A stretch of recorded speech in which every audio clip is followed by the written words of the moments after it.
El viento de la tarde arrastraba un polvo dorado que parecía suspendido en el tiempo, como si el aire mismo se negara a avanzar.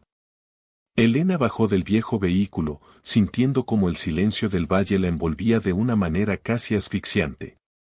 Frente a ella, la estructura que alguna vez fue el orgullo de la región, el rancho Los Olivos, se alzaba como un gigante herido bajo el sol inclemente.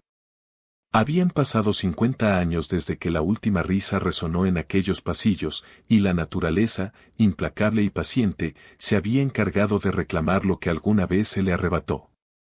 Elena ajustó el ala de su sombrero y suspiró. A sus 45 años, la viudez le había llegado como un invierno prematuro, dejándola con un vacío en el pecho y un testamento en las manos que nadie esperaba. Su esposo, Julián, le había ocultado la existencia de esta propiedad hasta su último aliento. «Busca la llave en el costurero de mi madre», le había susurrado en el hospital. Y allí estaba ella, con una llave de hierro forjado que pesaba más por su historia que por su metal. La entrada principal estaba custodiada por 2 pilares de piedra devorados por la hiedra. El portón de hierro, alguna vez negro y majestuoso, era ahora un esqueleto rojizo de óxido que chirrió con un lamento metálico cuando Elena lo empujó. Cada paso que daba sobre el camino de tierra seca levantaba una nube de recuerdos que no le pertenecían. A ambos lados, los campos que antaño rebosaban de ganado y cultivos de alfalfa eran ahora un cementerio de matorrales espinosos y árboles frutales raquíticos que luchaban por un sorbo de agua subterránea. La casa principal apareció tras una curva del sendero. Era una construcción de estilo colonial, con paredes de adobe que mostraban las cicatrices de las décadas. Las tejas rojas del techo estaban desplazadas, como escamas de un pez fuera del agua, y los grandes ventanales de madera estaban cubiertos por tablas o rotos, revelando la oscuridad interior. Era un lugar olvidado por Dios, pero no por el tiempo. «¿Qué has hecho, Julián?», murmuró Elena para sí misma, sintiendo una mezcla de miedo y una extraña chispa de curiosidad que no sentía desde hacía años. Se acercó al porche, donde las tablas de madera crujieron bajo sus botas. Al insertar la llave en la cerradura de la puerta principal, sintió una resistencia, como si la casa misma estuviera conteniendo el aliento, renuente a dejar entrar a alguien vivo. Tras un forcejeo, la cerradura cedió con un golpe seco que resonó en todo el valle. Al abrir la puerta, el olor a humedad, polvo antiguo y cuero viejo la golpeó de frente. La luz del atardecer entró en una columna diagonal, iluminando millones de partículas de polvo que bailaban en el aire. El salón principal conservaba los muebles originales, cubiertos por sábanas blancas que ahora parecían fantasmas montando guardia en la penumbra. Elena caminó hacia el centro de la habitación, quitando la tela de un gran sillón de orejas. El terciopelo verde musgo estaba intacto, preservado por el aislamiento. En una de las paredes, un retrato al óleo la hizo detenerse. Era una mujer joven, de ojos intensos y una sonrisa que guardaba un secreto. Era la abuela de Julián, la mujer que, según decían los rumores del pueblo cercano, había abandonado el rancho una noche de 1976 para nunca volver, dejando la cena servida y las luces encendidas. Desde entonces, el lugar quedó maldito para los lugareños, una cápsula de tiempo que nadie se atrevía a profanar. Elena se sentó en el borde del sillón, ignorando la suciedad en su vestido elegante. Miró sus manos, acostumbradas a la vida cómoda de la ciudad, y luego miró el techo alto donde las vigas de madera parecían sostener el peso de medio siglo de olvido. Tenía 2 opciones: vender las tierras a la empresa inmobiliaria que ya la acechaba con llamadas insistentes, o cumplir el último deseo de su esposo, que en una carta póstuma le había escrito: «Dale vida a lo que yo no supe cuidar». Afuera, el sol comenzó a ocultarse tras las montañas, tiñendo el cielo de un rojo sangre. Elena sabía que no había electricidad, ni agua corriente, ni vecinos a kilómetros a la redonda. Solo ella y las sombras de una familia que se extinguió en el silencio. Sin embargo, al tocar la madera fría de la mesa del comedor, sintió un pulso, una vibración casi imperceptible. El rancho no estaba muerto, estaba en coma, esperando que alguien tuviera el valor de despertarlo. Con una determinación que la sorprendió incluso a ella misma, Elena decidió que esa noche no regresaría al hotel del pueblo. Sacó una linterna de su bolso y una manta de lana. Se quedaría allí, en el corazón de la ruina, para escuchar lo que las paredes tenían que contarle. Porque para reconstruir una vida, primero hay que aprender a habitar los escombros.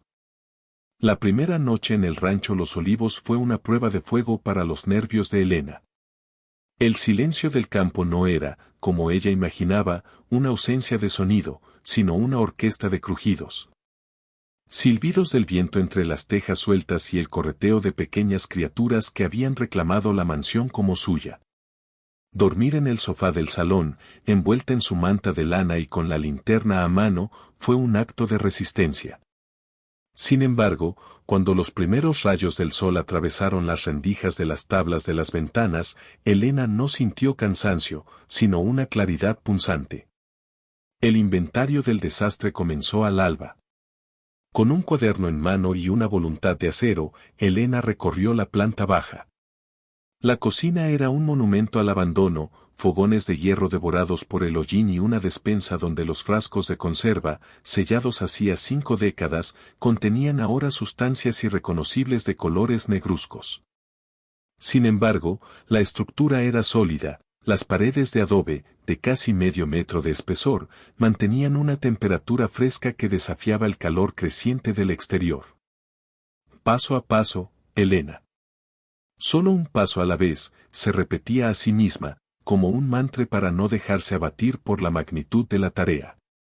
A media mañana, mientras intentaba abrir las pesadas cortinas de terciopelo que protegían el estudio de Julián, el despacho de su abuelo, en realidad, se topó con el primer gran obstáculo físico. El acceso al sótano estaba bloqueado por un pesado aparador volcado. Le tomó casi una hora de esfuerzo físico extenuante, empujando con los hombros y usando un tablón como palanca, mover el mueble. Cuando finalmente despejó la trampilla de madera en el suelo, un aire gélido y con olor a tierra mojada emergió de las profundidades. Elena descendió las escaleras de piedra con cautela. La luz de su linterna cortaba la oscuridad absoluta del sótano. Esperaba encontrar herramientas oxidadas o quizás viejas barricas de vino, pero lo que halló fue una habitación organizada con una precisión casi militar. Había estanterías repletas de libros contables, cajas metálicas cerradas con candados y, en el fondo, una pequeña mesa de trabajo con un quinqué de aceite que parecía haber sido dejado allí ayer mismo. Sobre la mesa, una carta amarillenta tenía escrito un nombre que hizo que el corazón de Elena diera un vuelco, para quien regrese a encender la luz. Con manos temblorosas, rompió el sello de cera roja. La caligrafía era elegante, pero apresurada. Era la letra de la abuela de Julián, Victoria. La carta no hablaba de herencias ni de dinero, sino de una advertencia. Decía que el rancho no había sido abandonado por falta de prosperidad, sino por una deuda emocional que los hombres de la familia se negaron a pagar. Mencionaba un corazón de agua que se había secado y que, sin él, la tierra se volvería estéril y la familia se dispersaría como el polvo. ¿El corazón de agua? Frunció el ceño, tratando de descifrar el acertijo. Antes de que pudiera seguir leyendo, un ruido seco arriba la sobresaltó. Alguien, o algo, estaba en la casa. Elena subió las escaleras a toda prisa, con el corazón martilleando en su pecho. Al llegar al salón, encontró la puerta principal abierta de par en par.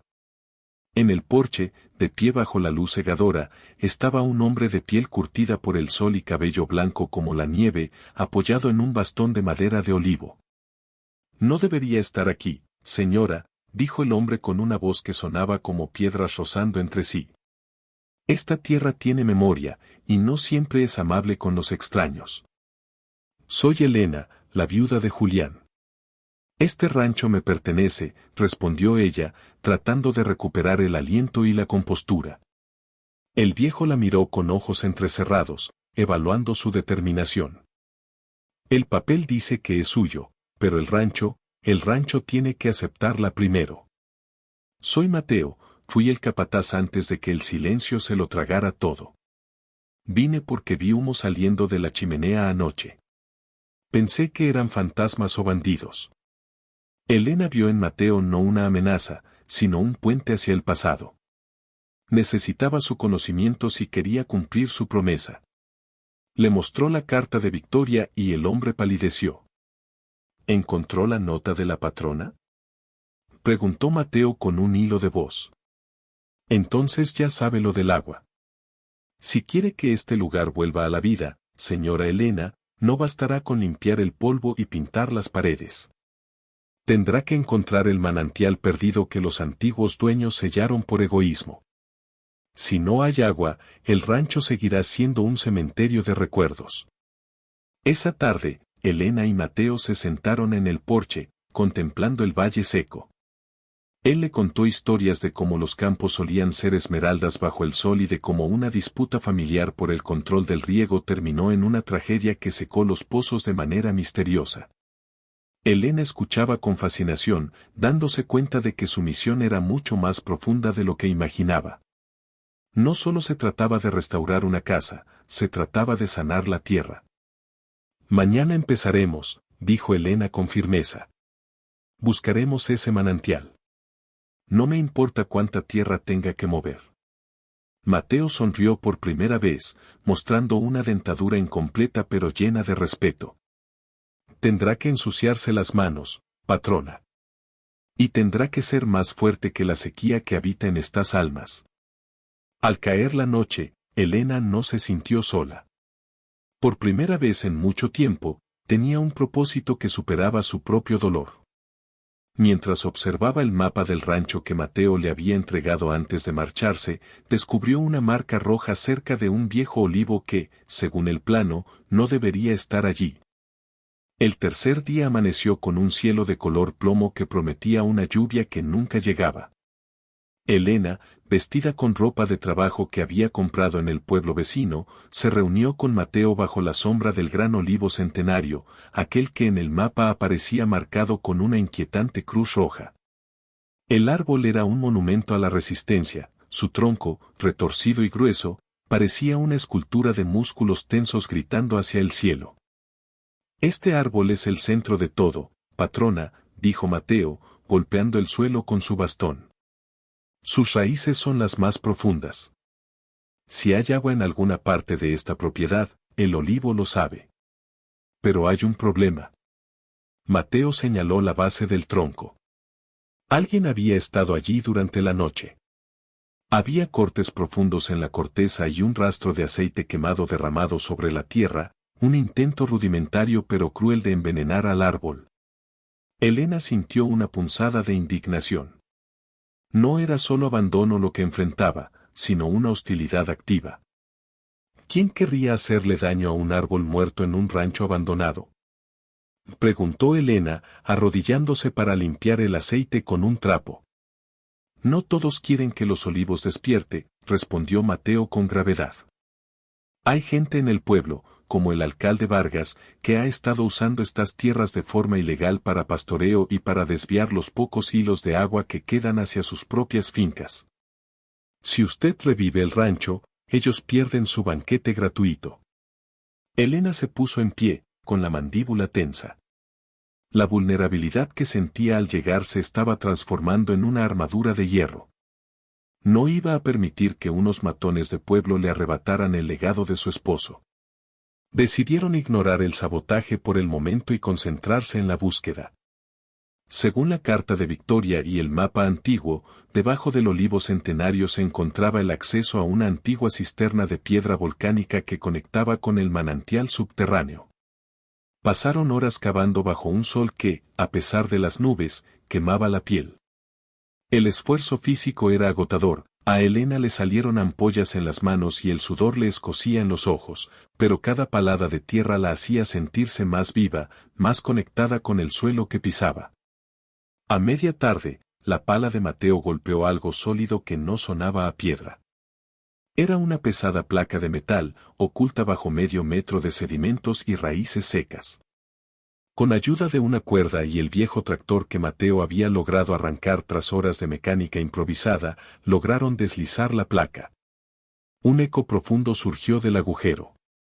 No era el sonido de la humedad, sino el de una caverna vacía.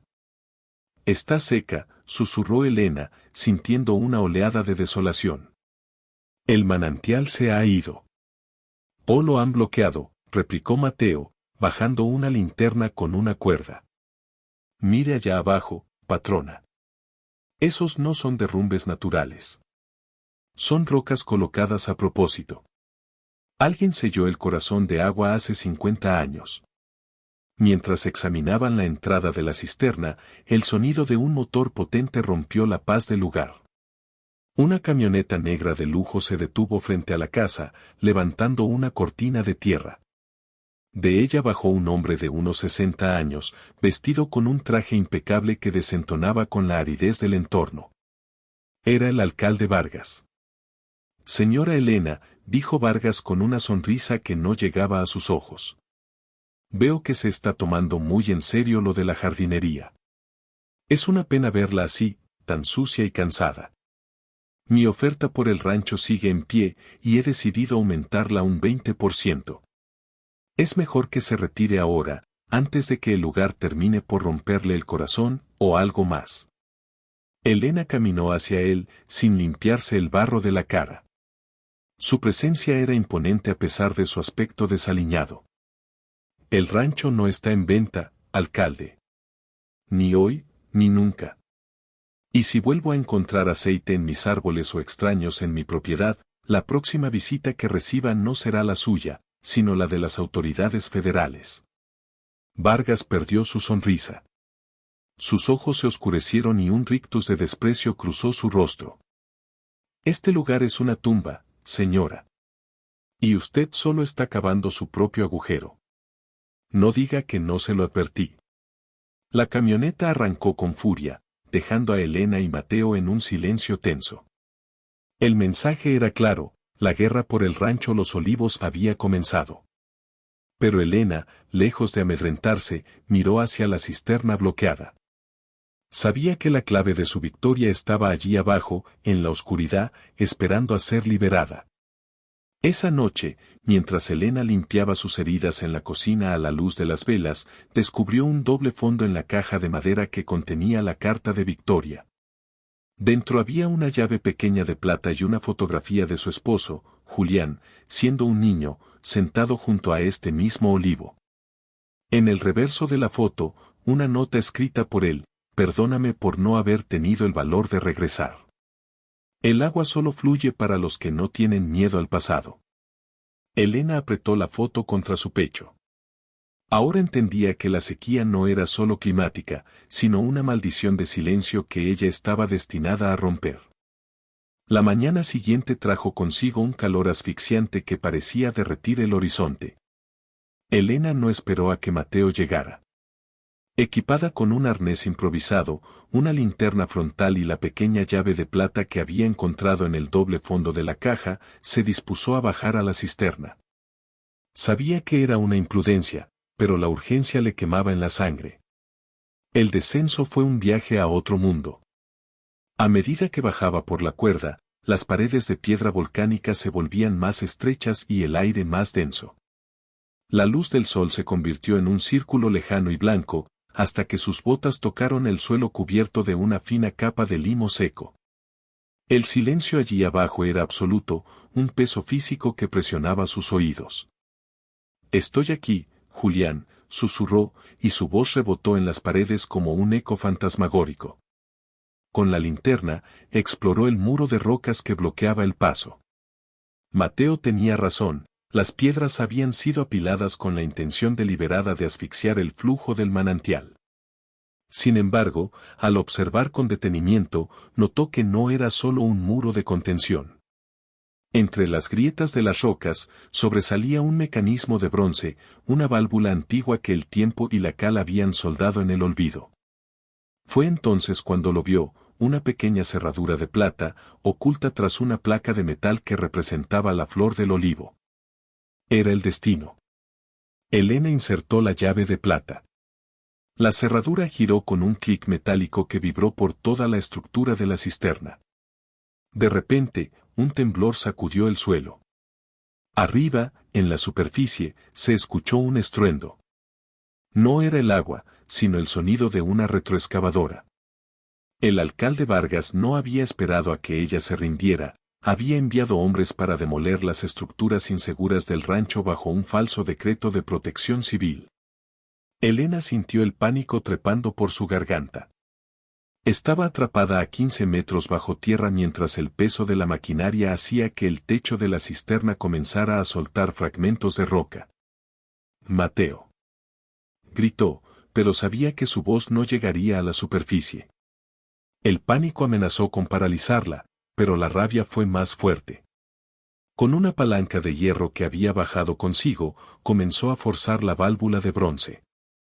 Golpeó con todas sus fuerzas, ignorando el dolor en sus brazos y el polvo que nublaba su vista. Arriba, las vibraciones aumentaban. Una grieta se abrió en el techo de la cisterna y un chorro de tierra cayó sobre ella. «Abre, maldita sea», rugió Elena. Con un crujido ensordecedor, la válvula finalmente giró. Al principio, solo hubo un siseo, como el de una serpiente despertando. Luego, un rugido profundo que parecía provenir del centro de la tierra. El suelo bajo sus pies comenzó a vibrar con una intensidad aterradora. El agua, contenida durante medio siglo por la avaricia y el miedo, había encontrado su camino de regreso. Un chorro de agua cristalina y helada brotó con tal fuerza que lanzó a Elena contra la pared de piedra. El nivel comenzó a subir rápidamente. Elena buscó desesperadamente la cuerda de ascenso, pero la oscuridad y el agua turbulenta se lo ponían difícil. Justo cuando pensaba que el manantial que tanto había buscado sería su tumba, una mano fuerte y callosa agarró su brazo desde arriba. «Sujete el arnés, patrona». Era la voz de Mateo, quien había llegado justo a tiempo para enfrentarse a los hombres de Vargas y lanzar una escala de cuerda. Con un esfuerzo sobrehumano, Mateo la ayudó a salir justo cuando el agua inundaba por completo la cámara inferior. Elena emergió a la superficie empapada, temblando y cubierta de lodo, pero con una sonrisa triunfal.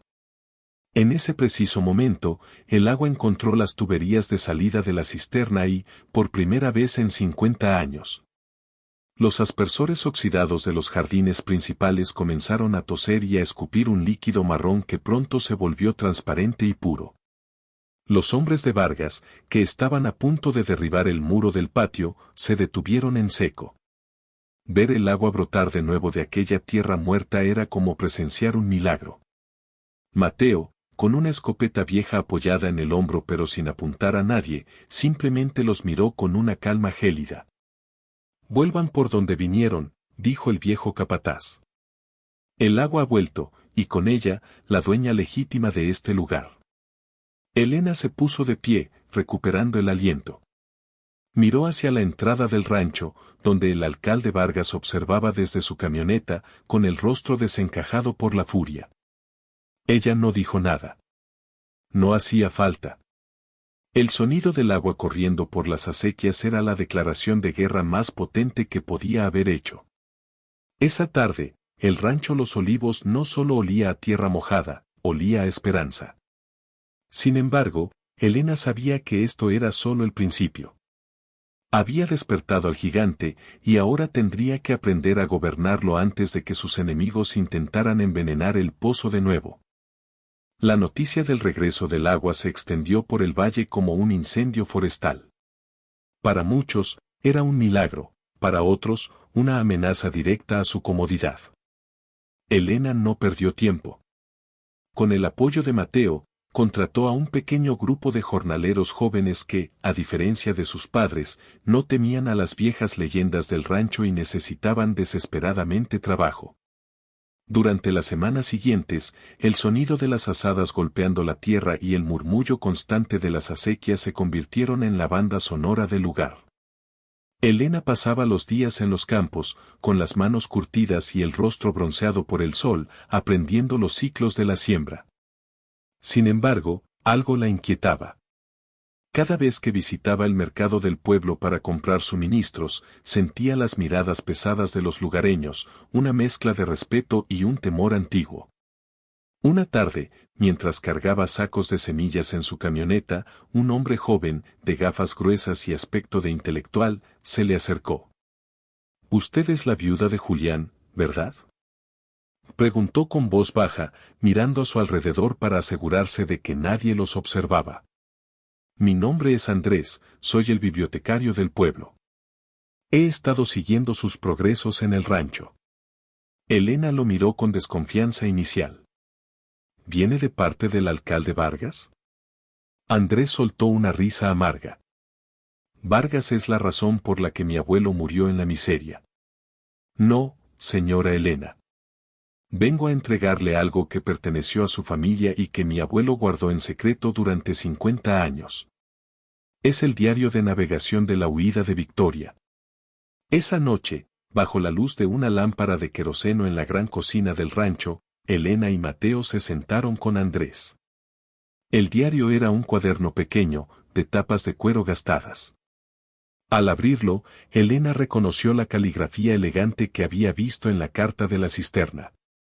Pero lo que leyó la dejó sin aliento. Victoria no se había ido por un capricho ni por una deuda emocional abstracta.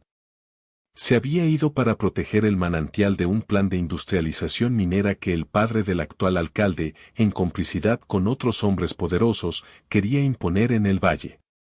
El agua de los olivos era la más pura de la región, y ellos la necesitaban para lavar metales preciosos, un proceso que habría envenenado toda la cuenca.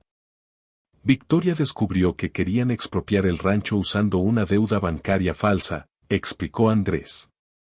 Ella selló el manantial con la ayuda de mi abuelo, que era el ingeniero de aguas en ese entonces, y huyó con los documentos originales de la propiedad y los estudios ambientales para que nunca pudieran declarar la tierra como zona minera.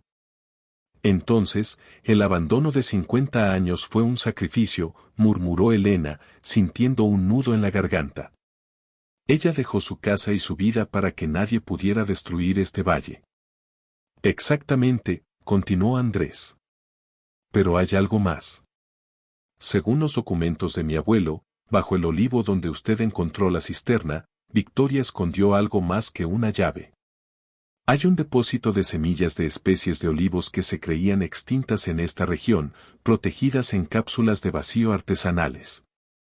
Si logra germinarlas, los olivos producirá el aceite más fino y valioso del mundo. La revelación cambió todo. Elena ya no solo estaba recuperando un rancho, estaba protegiendo un ecosistema y un legado de resistencia. Sin embargo, la tensión aumentó al día siguiente. Una patrulla de la policía local, enviada por Vargas, se presentó en el rancho con una orden de inspección sanitaria. Alegaban que el agua del manantial estaba contaminada y que debían sellar el pozo de nuevo. Elena, armada con el diario de Victoria y la determinación de quien ya no tiene nada que perder, se plantó frente a la puerta principal. Esta agua ha sido analizada por laboratorios privados en la ciudad la semana pasada, mintió Elena con una frialdad impresionante, sosteniendo unos papeles cualquiera. Y los resultados dicen que es la más pura del estado. Si intentan tocar este manantial sin una orden judicial federal, mañana mismo este diario y los nombres de quienes intentaron envenenar este valle en el 76 estarán en todos los periódicos del país. El oficial a cargo, que conocía la historia de su propia familia ligada a la tierra, vaciló. Miró a Elena, vio la fuerza en sus ojos y luego miró el verde que empezaba a brotar en los campos. Sin decir palabra, ordenó a sus hombres retirarse. Fue una victoria pequeña, pero significativa. Elena sabía que Vargas no se detendría, pero ahora tenía aliados, Mateo, el joven bibliotecario, y los fantasmas de una familia que finalmente empezaba a descansar en paz. Esa noche, Elena regresó al olivo centenario. Cavó un poco más profundo de lo que lo había hecho antes, siguiendo las indicaciones de Andrés. Y allí, envuelto en telas enceradas, encontró un cofre de madera con frascos de cristal. Dentro, las semillas del pasado esperaban su turno para escribir el futuro. Es hora de volver a nacer, susurró Elena, mientras una lágrima caía sobre la tierra ahora húmeda y fértil. 6 meses después del hallazgo de las semillas, el rancho Los Olivos lucía irreconocible. Lo que antes era un páramo de polvo y espinos, ahora era un mar de hojas plateadas y verdes profundos. Elena se había convertido en una mujer distinta, su piel estaba tostada por el trabajo inclemente y sus manos, antes delicadas, ahora lucían las cicatrices de quien ha domesticado la naturaleza. La casa principal había sido restaurada, las tejas rojas brillaban bajo el sol y las ventanas, ahora abiertas de par en par, permitían que el aroma del jazmín y la tierra húmeda inundaran las habitaciones. La primera gran cosecha de los olivos recuperados estaba programada para el final de la semana. Expertos agrícolas de la capital habían visitado el lugar, asombrados por la calidad de la aceituna.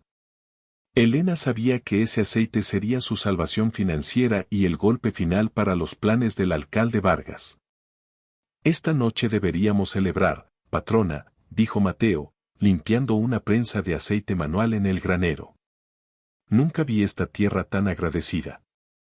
Aún no, Mateo, respondió Elena, con un presentimiento que le erizaba la piel. Siento que el aire está demasiado pesado. El silencio del pueblo me preocupa más que sus gritos. Esa noche, el presentimiento de Elena se materializó en una pesadilla. Cerca de la medianoche, un resplandor anaranjado comenzó a bailar en las ventanas del segundo piso. Elena se despertó con el olor acre del humo y el sonido de algo que se quebraba. Al salir al balcón, su corazón se detuvo. Los campos del sector norte, donde crecían los olivos más jóvenes y delicados, estaban envueltos en llamas. Fuego. Mateo, despierta. Gritó Elena, bajando las escaleras a trompicones. No fue un accidente. El olor a gasolina impregnaba el viento. Vargas, desesperado al ver que sus amenazas legales no surtían efecto, había recurrido a la táctica más antigua y vil de los cobardes. El incendio avanzaba con rapidez, impulsado por una brisa nocturna que amenazaba con llevar las llamas hacia la casa principal y el granero donde se guardaba la maquinaria. Elena no se quedó a esperar ayuda. Corrió hacia las acequias principales. Su plan era arriesgado. Si lograba desviar el flujo total del manantial hacia los canales de riego por inundación, podría crear una barrera de humedad que detuviera el avance del fuego hacia el corazón del rancho. Patrona, es peligroso. El humo la va a asfixiar. Exclamó Mateo, quien llegaba corriendo con los ojos rojos por la irritación. Abre las compuertas del sector 3. Ordenó Elena, mientras ella misma se lanzaba al lodo para liberar las válvulas manuales. No voy a dejar que quemen nuestra vida otra vez. Durante 3 horas angustiantes, Elena, Mateo y los pocos jornaleros que vivían cerca lucharon contra el infierno.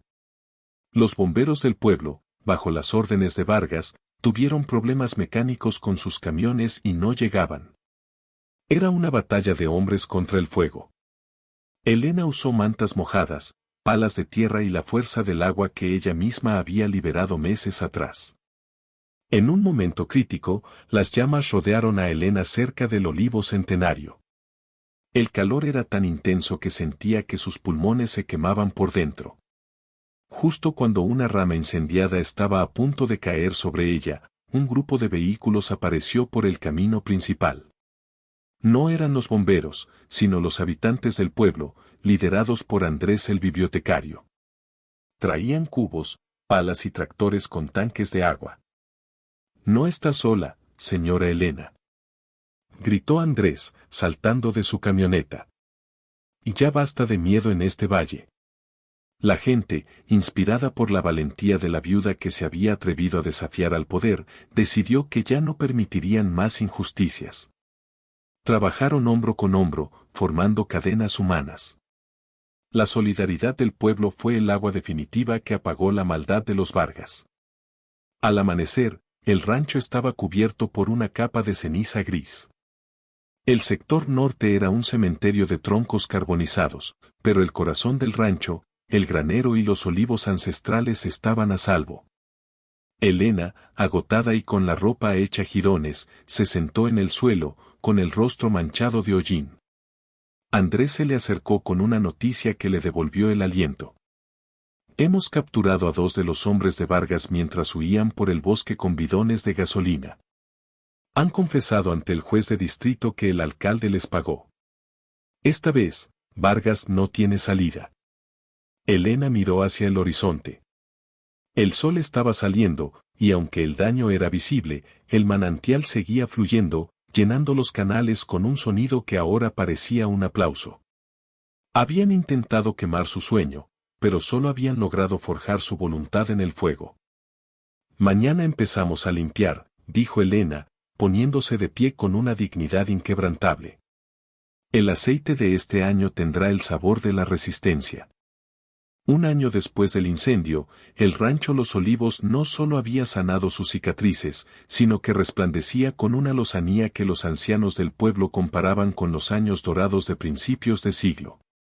El alcalde Vargas, despojado de su cargo y enfrentando un juicio por intento de homicidio y sabotaje, era ahora una sombra del pasado. La transparencia había vuelto al valle junto con el agua. Era el día de la gran cata oficial. Elena había invitado no solo a los compradores internacionales que buscaban el aceite de las semillas recuperadas, sino a todo el pueblo. Las mesas largas estaban dispuestas bajo la sombra del olivo centenario, que lucía una corteza fuerte y renovada, como si el ataque con aceite quemado solo hubiera servido para fortalecer sus raíces. Elena vestía un traje de lino blanco. Sus manos seguían teniendo la aspereza del trabajo, pero sus ojos brillaban con una paz que nunca conoció en la ciudad. Al frente de la mesa, sostenía una pequeña copa de cristal con el primer prensado en frío de la temporada. El aceite era de un verde esmeralda profundo, con reflejos dorados que atrapaban la luz del atardecer. Este aceite no es mío, dijo Elena, alzando la copa frente a la multitud. Es de Victoria, que tuvo el valor de esconderlo. Es de Mateo, que guardó el secreto en el silencio. Y es de todos ustedes, que decidieron que el miedo no podía ser más fuerte que la esperanza. Cuando los catadores probaron el producto, el silencio se apoderó del lugar. El sabor era complejo, notas de hierba fresca, almendra amarga y un final picante que recordaba al fuego que casi lo destruye. Fue declarado el mejor aceite de oliva de la década. Los contratos llovieron, asegurando la prosperidad del rancho y empleos dignos para las familias del valle por generaciones. Al caer la tarde, cuando los invitados comenzaron a retirarse y la música de los violines se mezclaba con el murmullo del manantial, Elena caminó sola hacia la entrada de la casa. En el marco de la puerta, vio a Mateo, quien fumaba su pipa con una expresión de profunda satisfacción. «¿Lo logramos, Mateo?», susurró ella. «Usted lo logró, patrona. Julián estaría orgulloso. Su abuela también. El círculo se ha cerrado». Elena entró en el despacho que alguna vez fue un lugar de sombras y secretos. Sobre el escritorio de madera restaurada, descansaba el diario de Victoria. Elena tomó una pluma y, en la última página en blanco, escribió con letra firme. El olvido es solo un sueño del que se puede despertar. Hoy, el rancho Los Olivos ya no pertenece al pasado, sino a quienes tienen el valor de sembrar en la adversidad. La deuda está pagada. Cerró el libro y salió al porche. Miró las estrellas que comenzaban a titilar sobre las montañas. Por primera vez en mucho tiempo, Elena no se sentía una viuda que había heredado una ruina, se sentía la arquitecta de un nuevo mundo. El viento sopló suavemente, agitando las hojas de los olivos, y en ese susurro plateado, Elena pudo jurar que escuchó una risa lejana, una nota de alegría que subía desde el manantial, celebrando que la vida, finalmente, había reclamado su lugar. El lugar olvidado ya no existía. En su lugar, bajo el cielo inmenso, latía con fuerza un corazón de agua que nunca más volvería a secarse. Si te ha gustado esta historia, no olvides darle a me gusta y suscribirte al canal para no perderte los próximos capítulos. Activa la campanita para que YouTube te avise siempre que suba un nuevo video.